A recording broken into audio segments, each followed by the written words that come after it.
हमारे बीच में हमारी मातृ शक्ति के रूप में आदरणीय बहन ब्रह्मा कुमारी भावना जी जो हाथरस से हमारे बीच में आई हैं, वो आए और अपने मधुर उद्बोधन से आज के इस कार्यक्रम को और गरिमा प्रदान करें। एक बार जोरदार तालियों के बीच अभिनंदन के साथ वंदन के साथ आमंत्रित करता हूँ आदरणीय अपनी प्रिय बहन को।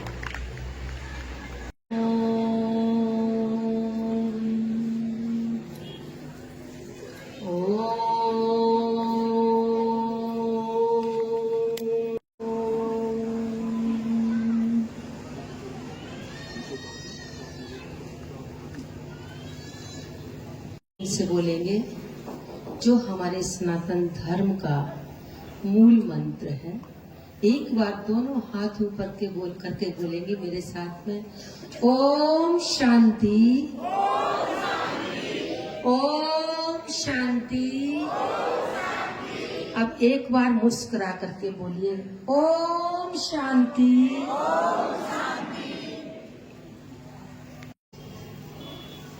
मंच पर आसीन महामंडलेश्वर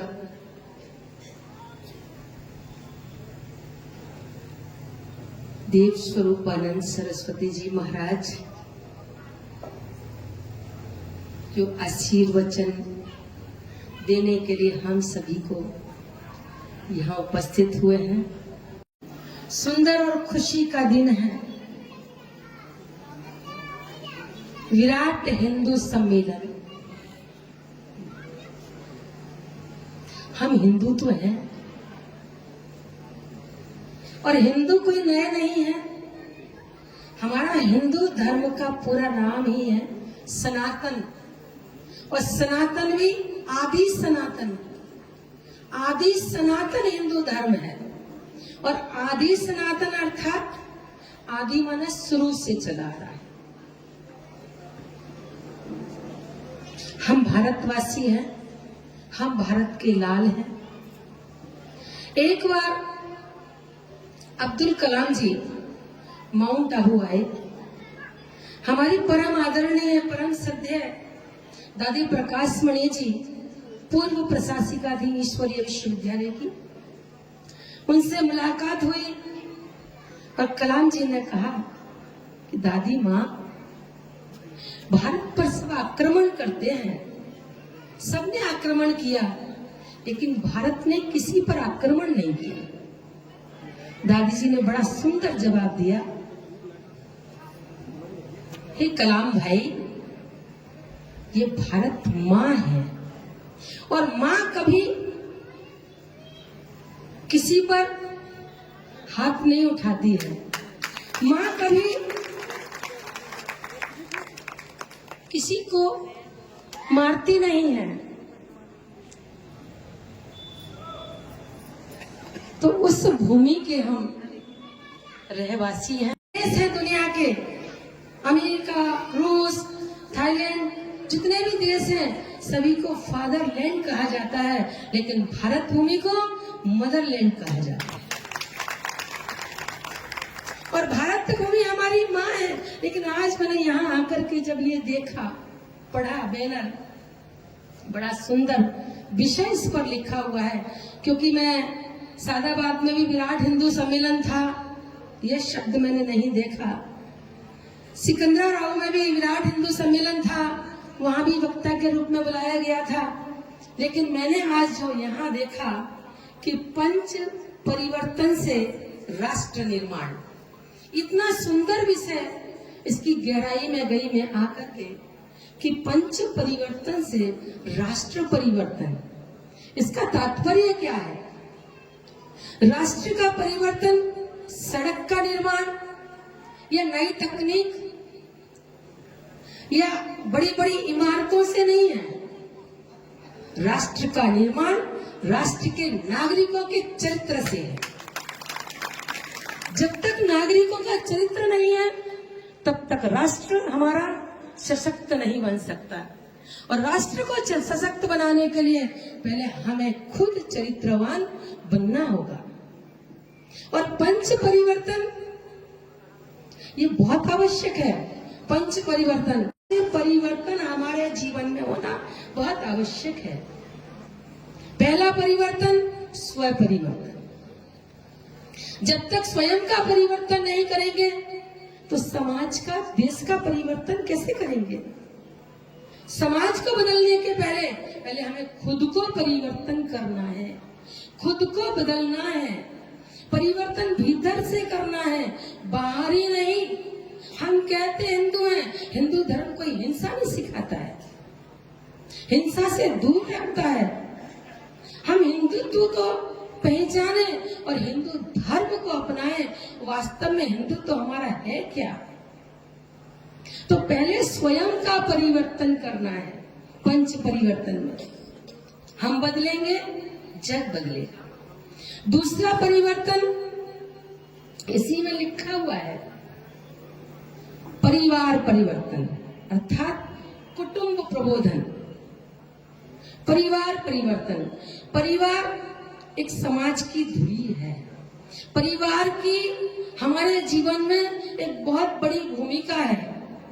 बच्चे का प्रथम गुरु माँ होती है, माँ से स्टार्टिंग होती है हमारे जीवन की। तो परिवार विशेष है, तो हमें परिवार में भी परिवर्तन करना है। जो हमारा खान पान है, जो हमारे जीवन की चर्या है, उस जीवन चर्या को जब हम बदलेंगे, परिवार को परिवर्तन करेंगे, तब हम राष्ट्र को परिवर्तन कर सकेंगे, राष्ट्र का नव निर्माण कर सकेंगे।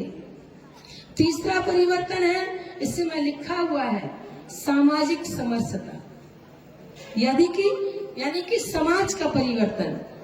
समाज का परिवर्तन कैसे होगा? उसमें भी पहले मैं आता है। हम सोचते हैं ये बदले वो बदले, नहीं, पहले मुझे बदलना है। हम कहते हैं सरकार देश के लिए क्या कर रही है, ये प्रश्न रहता है हर एक के मन में कि सरकार देश के लिए क्या कर रही है। पर एक प्रश्न मेरा भी है कि हम देश के लिए क्या कर रहे हैं? हमने कभी सोचा कि हम देश के लिए क्या कर रहे हैं? बस हम यूं तो कह देते हैं कि मोदी जी बैठे, हमारे माननीय प्रधानमंत्री जी दिल्ली में बड़े आराम से कह देते हैं मोदी जी ये नहीं कर सकते हैं, मोदी जी ये नहीं कर सकते हैं। अरे उन्होंने तो इतने अभियान चलाए हमारे देश को आगे बढ़ाने के लिए। बेटी बचाओ बेटी पढ़ाओ, एक स्वच्छता अभियान निकाला, इतने अभियान निकाले।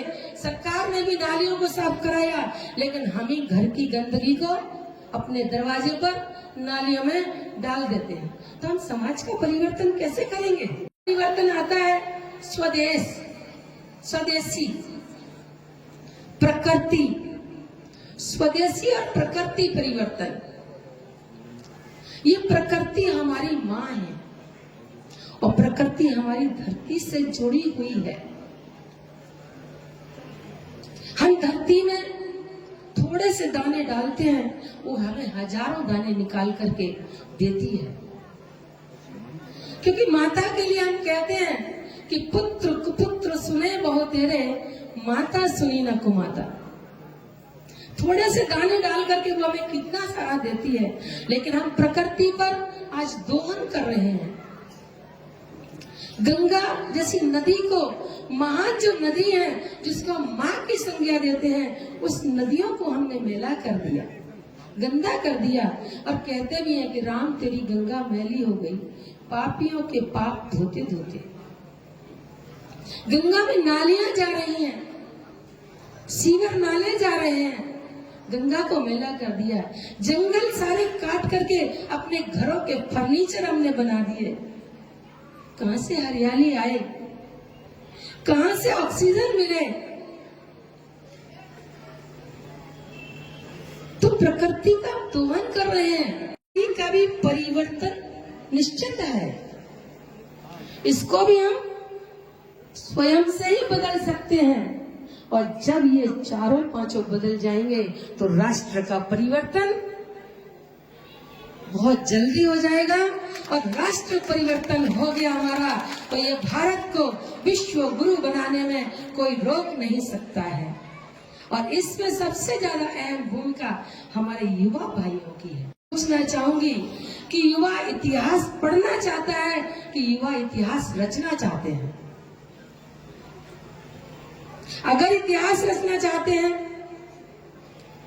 तो मैसेज को फॉरवर्ड ना करके उस मैसेज को जीवन में उतारेंगे, तभी हम इतिहास को रच सकेंगे। अन्यथा तो हम कहते ही रह जाएंगे ये कोई बदलता नहीं है, कोई कुछ करता नहीं है, सरकार हमारे लिए कुछ नहीं करती है, हमारे लिए सब करता है। लेकिन आप एक बार, एक छोटी सी कहानी है, एक बार आप देने का संकल्प करें और देने से हमें मिलता कितना है। राजा था, राजा के पास बहुत सारी गिफ्ट इकट्ठी हो गई थी। राजा ने सोचा इनका मैं करूंगा क्या, आज सब प्रजाजनों को मैं बांट देता हूँ। ऐलान करा दिया मंत्री के द्वारा कि सभी कल आए और महाराज सबको गिफ्ट देंगे, सौगात देंगे। सभी लाइन से आए और सभी को सौगात राजा दे रहे थे। और जैसी राजा सौगात देते थे तो सभी के दिल से दुआ निकलती थी, बहुत बहुत जुग जुग जिए, खूब लंबी उम्र हो, भरपूर रहें, स्वस्थ रहें। और जब ये वरदान मिलता था, आशीर्वाद मिलता था, तो राजा के जो चेहरे की खुशी थी वो देखने लायक थी। इस खुशी को एक फकीर ने देखा, दूर खड़ा था, कि जो राजा के चेहरे पर हंसी है, जो खुशी है, जो प्रसन्नता है, क्या ऐसी मुझे नहीं मिल सकती है? आंतरिक खुशी। पर मैं क्या दूं, राजा के पास तो इतना है, ये तो बांट सकता है, सब आशीर्वाद देंगे, लेकिन मैं क्या दे सकता हूँ? अब पीछे से लाइन में लगे हुए थे, उन्होंने कहा कि हमें आगे जाना है। तो फकीर थोड़ा सा साइड हुआ, उसने कहा आप आगे जाओ। जैसे फकीर ने कहा कि आप आगे जाओ, उसने कहा कि आप तो बहुत अच्छे हो। तो फकीर के चेहरे पर बड़ी खुशी आई। उसने हर व्यक्ति को आगे करता गया, खुद पीछे रहा और चला गया बिना सौगात लिए। मंत्री को राजा ने कहा, हे मंत्री, तुम नगर में चक्कर लगा करके आओ और देखो कि मेरे बारे में चर्चा क्या हो रही है, क्या लोग कह रहे हैं। मंत्री गया, मंत्री ने आकर के सुनाया कि महाराज आपके लिए बहुत अच्छी अच्छी बातें कह रहे हैं। लेकिन जैसी लेकिन कहा तो राजा का थोड़ा सा माथा खटका। उसने कहा, महाराज ने कहा कि क्या हुआ लेकिन? कि लेकिन आपकी महिमा के साथ साथ उस फकीर की महिमा भी कम नहीं थी। लोग उस फकीर को बहुत आशीर्वाद दे रहे थे, बहुत दुआएं दे रहे थे कि फकीर बड़ा अच्छा है। उसने सबको चांस दिया और खुद ने कुछ नहीं लिया। राजा को बड़ा अभिमान आया। उसने कहा अच्छा। राजा ने दूसरे दिन फिर ऐलान कराया, कहा कि दूसरे दिन फिर महाराज गिफ्ट बांटेंगे। लाइन फिर लगी। इस बार फकीर ने क्या किया, 5-6 के बाद ही खड़ा हो गया, ज्यादा चांस देने का मौका मिलेगा। खड़ा हो गया। जैसे राजा ने देखा कि ये आगे कर रहा है, राजा समझ गया कि यही व्यक्ति है। राजा ने कहा इधर आ। राजा ने बुलाया, पूछा ये बता तुझे चाहिए क्या?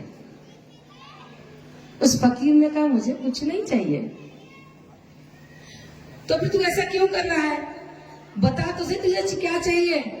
फकीर ने कहा मुझे कुछ नहीं चाहिए, मुझे जो चाहिए था वो मुझे मिल गया, जो मुझे नहीं चाहिए वो मुझे चाहिए ही नहीं। जो चाहिए था वो मुझे मिल गया। आपके चेहरे पर जो खुशी थी, जो प्रसन्नता थी, वो मुझे चाहिए थी। भावना दें, कल्याण की भावना रखें। सबके लिए हम यूं ना करें ये बहुत बुरा है, ये बहुत गंदा है, ये ऐसा व्यक्ति है। नहीं, सबके लिए देवियों के हाथ यूं होते हैं, देवताओं के हाथ यूं नहीं होते हैं। देवताओं के हाथ यूं होते हैं, देने वाले होते हैं। सबको शुभ भावना, शुभ कामना देनी है, जैसे माँ हमारी देती है। हम हिंदू हैं, हम हिंदू राष्ट्र के हैं।